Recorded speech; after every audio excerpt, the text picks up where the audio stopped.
الله أكبر الله أكبر الله أكبر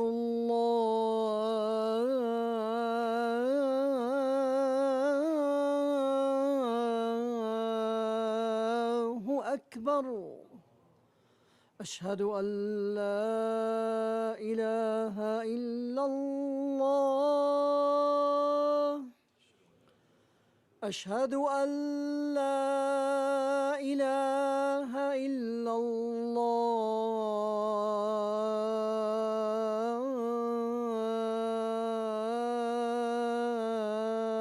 الله أشهد أن محمدًا رسول الله أشهد أن محمدًا رسول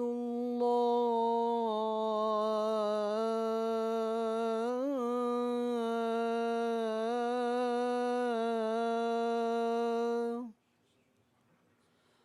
حي على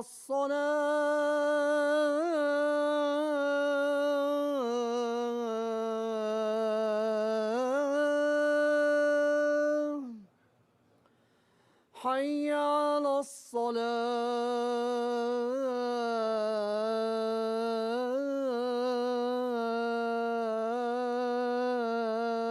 الصلاة حي على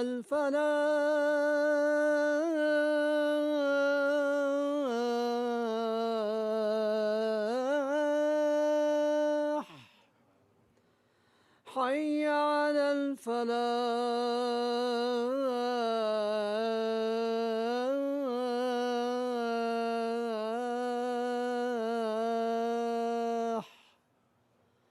الله أكبر الله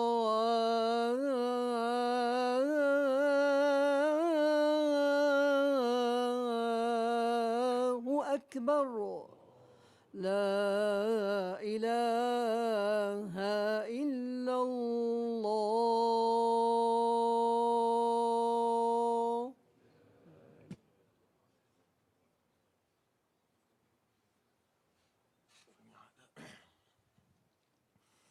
الحمد لله ثم الحمد لله الحمد لله نحمده ونستعينه ونستهديه ونستغفره ونستنصره ونعوذ بالله من شرور أنفسنا ومن سيئات أعمالنا من يهد الله فهو المهتد ومن يضلل فلن تجد له وليا مرشدا وأشهد أن لا إله إلا الله وحده لا شريك له إلها واحدا أحدا صمدا لم يتخذ صاحبة ولا ولدا ولم يكن له كفوا أحد وأشهد أن نبينا وعظيمنا محمدًا عبد الله ورسوله وصفيه من خلقه وحبيبه اللهم صل وسلم وبارك على نبينا محمد وعلى آله وصحبه أجمعين وبعد يقول جل جلاله في محكم التنزيل ويدعو الإنسان بالشر دعاءه بالخير وكان الإنسان عجولا. Before I start with the topic of the khutbah, today there was an ongoing protest in front of the houses of the MPs that started at 3 o'clock, finished at 5, and if you have time after the khutbah to go and join them, then I encourage you to do so.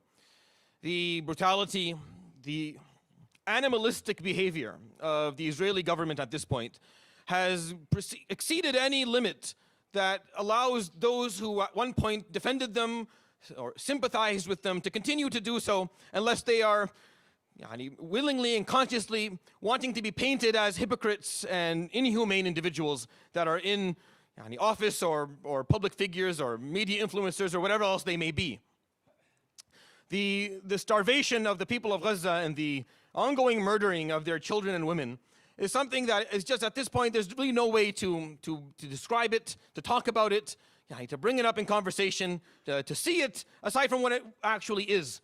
This is a man-made atrocity. Look, when a hurricane hits or when there's an earthquake or something of the sort, it's life, it's earth, it's nature. These things happen, and we just deal with it. But when when human beings inflict that on other human beings, like regardless of how they feel about them or why, and the rest of the world just watches, it's just, there's no way to, this tells you that these are not the end of times, but we are definitely marching towards them. Towards it. Like we're definitely marching towards the end of time with this type of human behavior. It's sad, it's disgusting, and it's just embarrassing. For me, it's embarrassing. I think this is really what I feel. Aside from the sorrow that comes with it, when you see people struggling that way and in that much pain, people that look like you and speak like you and think like you, they're very much similar to you. It's painful, but what really comes over me is the embarrassment that this is how useless or helpless I am as a human, as a person, right? I live in this world, and I'm very helpless. I don't have pull. I don't have a voice. I don't have it. This is happening to the people that I care about, and I have nothing to offer them, right? Or what I have to offer them is very, very little, and it's not up to par, and it's not what it should be. And it's not representative of the guidance that we carry, or the numbers that we have, or the feelings or the emotions that exist inside of us. And that piece has to be underlined and bolded and outlined and talked about and emphasized for our youth, for the next generation of Muslims to understand that this is unacceptable. We have allowed this to happen. We've arrived at that age in our lives, and we don't have the pull or the ability to make a difference. That's something we have to carry. We'll carry that in our lives. We'll carry it Yawm al-Qiyamah as well. But you, as a younger person, have to understand that you shouldn't allow that to happen when you're in my position. You should choose better, and you should be better, so that by the time you're in my place, that this is not possible anymore, because you have done better and you're capable of influencing the world in a more impactful and meaningful way. And this has to be the lesson that is learned. It has to be, and that has to put us in the mindset of the long haul. That it's not just about short-term solutions and short-term changes and short-term interactions or engagements. It has to be something that we are planning for future generations as well. وَلَا حَوْلَ وَلَا قُوَّةَ إِلَّا بِاللَّهِ الْعَلِيِّ الْعَظِيمِ. The two characteristics that I want to talk about today that the Quran looks at and describes as human characteristics. Nothing that I'm going to describe on this minbar for the next maybe 4 to 5 weeks or whatever are things that you are supposed to walk away feeling ashamed of. No, these are characteristics and traits that you have as a human being. You're created that way. You are created that way. This is not your fault. This is just a part of you, being a human being. The problem is that if they're identified for you, that these are characteristics that you were created with, but they are characteristics that can change and should change. Meaning you have to take upon yourself to adjust them, right? To change the way you are in the situations where they will present themselves. And the Quran is very interested in this topic. The Quran talks about this all the time. It describes how we are and then how we should be. Because the Quran focuses not only on the nature of human psychology, but also on the potential of change that we carry, which is very important. We don't talk about that a lot. The focus now in the world, and most of you can attest to this, is just accepting things as is. Like accepting the person as they are, which is fine for in a lot of situations. That's fine. But in others, no. This can change. You don't have to be that way. This is not a good way to be.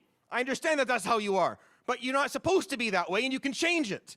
And not only is the Western world doing that, but I grew up that way as well, listening to it in the Middle East.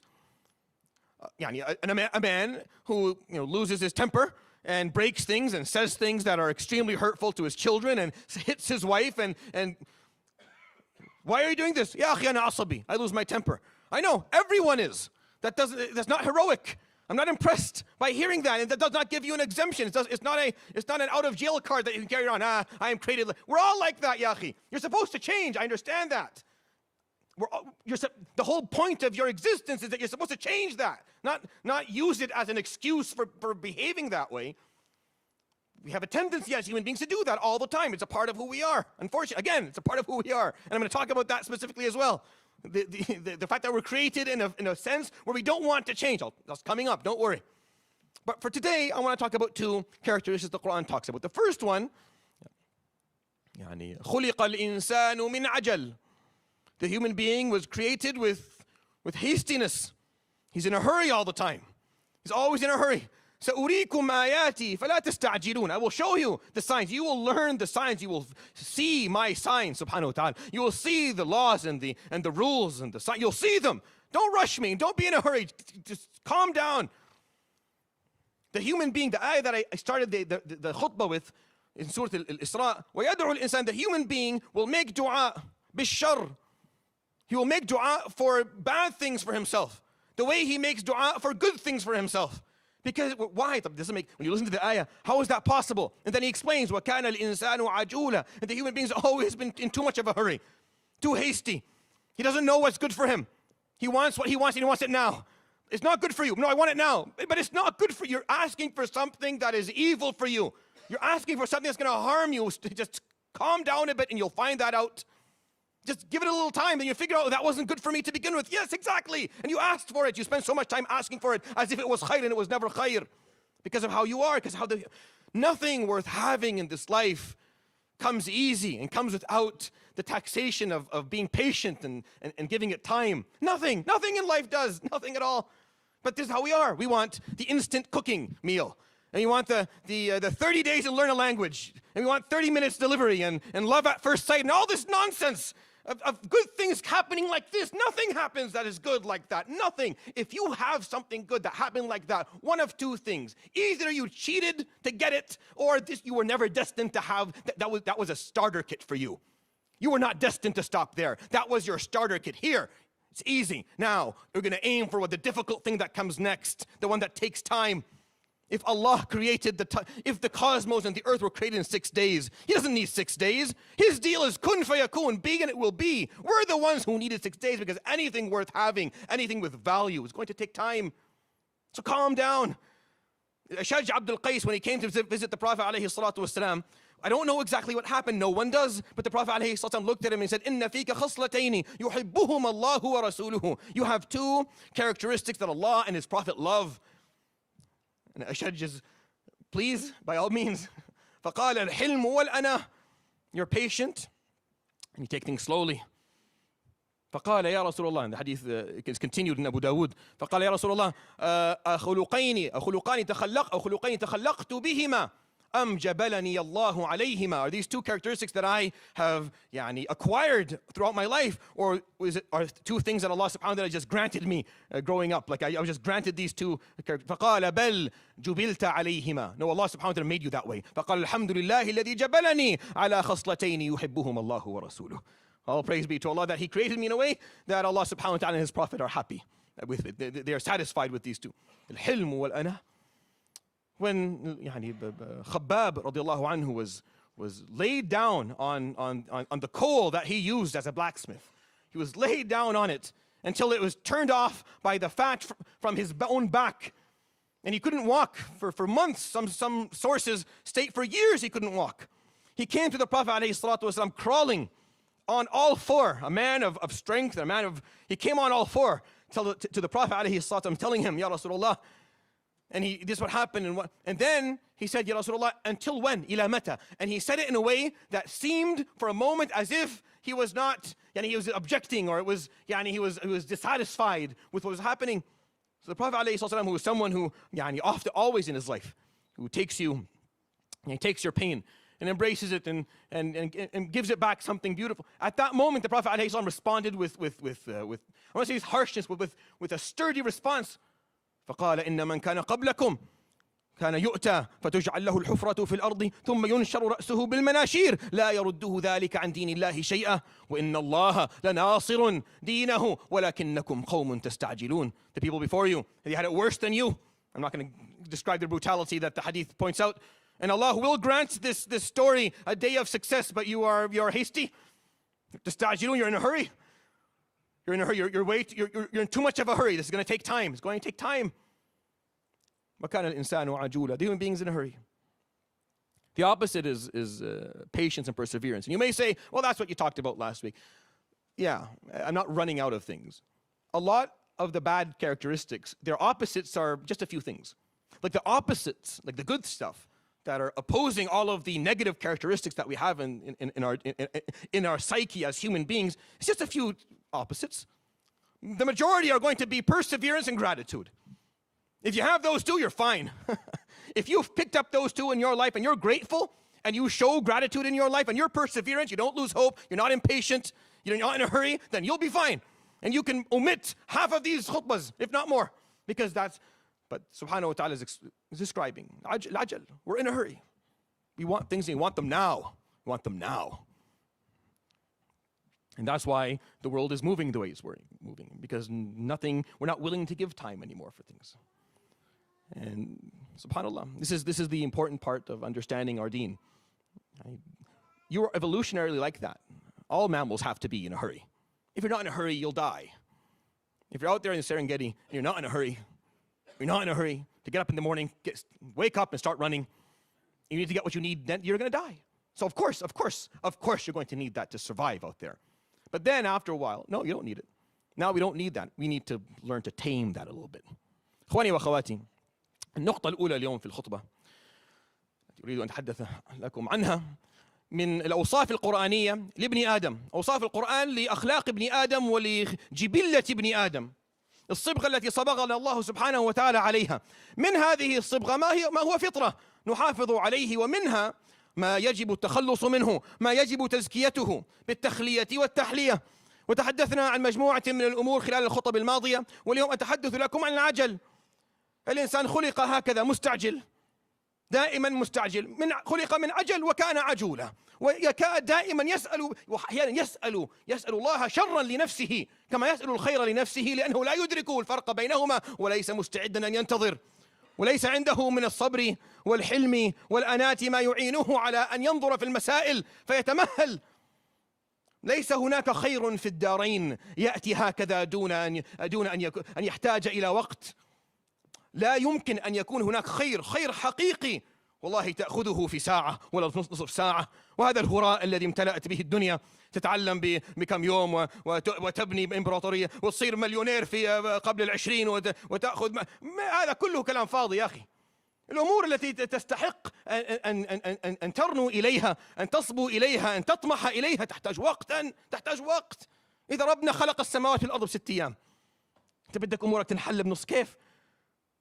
ولو حصل ذلك وربنا سبحانه وتعالى يسر لك الأمور بيسر بسهولة دون وقت، فاعلم أنك إما انتبه أخذتها بغير وجه حق فراجع نفسك، وإما أن الله سبحانه وتعالى قد أعدك لما هو أعظم منها، أعطاك يا خذ هذه بدايتك يلا اشتغل، فتطمئن باليسير الذي حصلته. هذه مصيبة، ما تطمئن باليسير، مشان كل واحد يوم القيامة يحاسب حسابا مختلفا. فهذا الذي أعطي يعني باليسر وهذا اللي أعطي بالعسر، وكل أعطي بحسب ما قدر الله له ويحاسب وفق ما فعل به.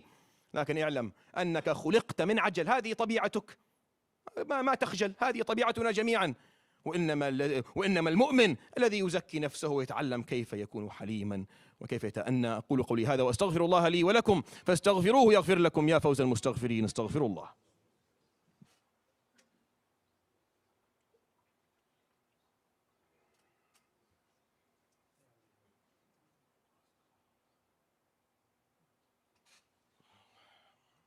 الحمد لله وحده، وصلى الله وسلم وبارك على من لا نبي بعده وعلى آله وصحبه ومن اتبع نهجه ووفى عهده.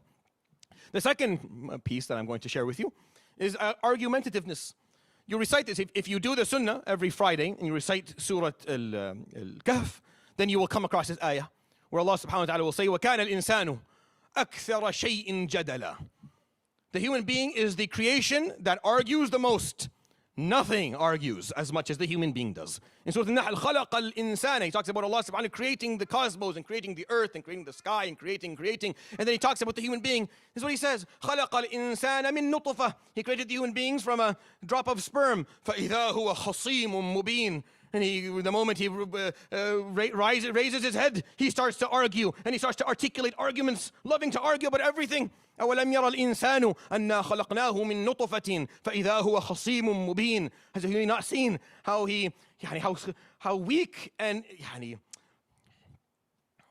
how ignorant we are at the beginning, how little we know about anything, and how quickly we become argumentative about everything. The Prophet ﷺ says, إِنَّ أَبْغَضَ الرِّجَالِ إِلَى اللَّهِ الْأَلَدُّ الْخَصِّمُ. The person that Allah subhanahu wa ta'ala despises the most is the person who's arguing about everything, who just can't stop arguing about everything. عليه الصلاة والسلام قال ما ضل قوم بعد هدى إذ أوتوه إلا أوتوا الجدل وثم تلا ما ضربوه لك إلا جدلا بل هم قوم خصمون. That people never actually lost the guidance they were given except through becoming argumentative all the time. It's because they just love to argue all the time. And then he recited the verse in Surah Al-Zukhruf. ما ضربوه لك إلا جدلا. They make arguments to you not because they have any substance or weight or truth to it. It's just خصمون. They love to argue. And this is how the human being is. We love to argue. We find out that we have the tricks, that we have the ability, we can articulate properly, and we love to do it. And we do it whether we're correct or not, whether it's needed or not. This is how you're created. Again, nothing to be ashamed of. It's just how you are. But the shame is that we continue to live that way when we don't have to. And we are an ummah that is arguing about things it shouldn't even be thinking about, aside from actually talking about. Arguing about, just arguing about everything. Everything from fiqh to aqidah to siyasah to every single thing that we can argue about, we argue about, and we argue about for decades, we argue about for centuries. Wallahi, there are topics that we have been arguing about for 1,000 years. Take a pill. Take it easy for a moment, just put it down, listen. Listen for a second. Listen to what people are saying. Just listen to it, see, take it, mull it over for a day. Mull it over for a day, sleep with it. Ask yourself, is there any truth to this at all? Just, if your Islam is not built on that, then I don't even trust your Islam. Like your actual commitment to religion, I don't trust it. If you built it just based on arguing all the time, if you didn't listen and question and wonder, then I don't even know how you reached your faith. Your faith cannot be reached through ongoing argumentativeness. No. It has to be reached through a certain degree of reflection and thought. How do you take feedback if you're going to argue back every time? How do you learn anything about yourself? How do you improve in any way if every time someone tells you something, your first and you know that's your instinct? We all know that. I'm sitting, I made a mistake. I know I made a mistake because I made the mistake, because I made it. And I know I made it. No one else does, but I do. No one else does. No one aside from Allah knows about this mistake but me. But I know about this mistake. What am I doing? I'm building my argument. I am building my argument of how when someone catches the mistake and talks to me and confronts me, how I'm going to argue back and win the argument. Why? Because وَكَانَ الْإِنسَانُ أَكْثَرَ شَيْءٍ جَدَلًا. That's why. Because that's how we are. We love to argue. Try in your life. Just listen. Accept. Okay, I see the point there. Jazakallah khair. Absolutely refreshing to run into someone like that, and it's even more refreshing if you're able to be like that for a moment and just bring down the argumentativeness so you can actually hear what the other person is saying, so you can learn something, so you can benefit, you can improve. This is for you. This is for you. But the human being can't help it. A lot of the differences, a lot of the conflicts in the world are just based on two parties that have no interest in even considering what the other group is saying. Not even by the slightest. Not even by the slightest. I don't know how we're going to do anything. I don't know as an ummah how we're going to achieve anything if we don't learn that this piece is a problem. That this is not how we're supposed to be. That the Prophet ﷺ taught us differently. That he listened to people. He listened carefully and deeply to people. And he accepted feedback. And he grew.